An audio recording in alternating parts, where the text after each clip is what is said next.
İstanbul'da gözaltına alınan Denkbeş Halide'nin de aralarında olduğu 24 kişiden 14'ü adli kontrol şartıyla serbest bırakıldı. 8 kişi ise örgüt üyeliği iddiasıyla tutuklanırken 2 kişiye ev hapsi verildi. İstanbul Cumhuriyet Başsavcılığı'nın yürüttüğü bir soruşturma kapsamında 12 Mayıs'ta İstanbul, Diyarbakır, Siirt ve Erzincan'ın da aralarında olduğu birçok kentte yapılan eş zamanlı baskınlarda en az 25 kişi gözaltına alınmıştı. Soruşturmaya gizlilik kararı getirilirken, Çağlayan'da bulunan İstanbul Adliyesi'nde savcılığa çıkarılanlar hakkında 4 gün ek gözaltı süresi alınmıştı.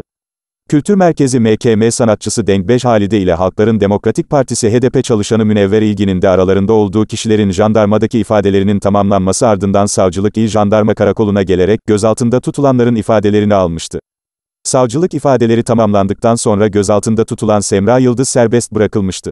8 kişi tutuklandı. Savcı, aralarında Halide ve İlgin'in de olduğu 14 kişiyi adli kontrol şartı ile serbest bırakılması, 10 kişinin ise örgüt üyeliği iddiasıyla tutuklanması istemiyle İstanbul Sulh Ceza Hakimliğine sevk etti.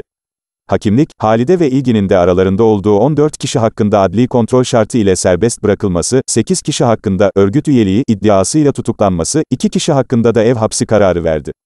Zilan şarkısı suç sayıldı. Savcılık ifadesinde Halide'ye, HDP'nin düzenlediği etkinliklerde söylediği şarkıları dijital medyada paylaşmasından dolayı örgüt propagandası suçlaması yöneltildi.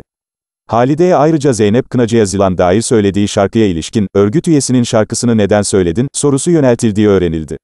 Ayrıca 2016 yılında bir gizli tanığın verdiği ifadede, Halide'nin kanun hükmünde kararname KHK ile kapatılan Mezopotamya Dil ve Kültür Araştırma Derneği'nden, MEDDER, sorumlu olduğu iddia edilirken, bunun da soruşturma dosyasına eklendiği belirtildi.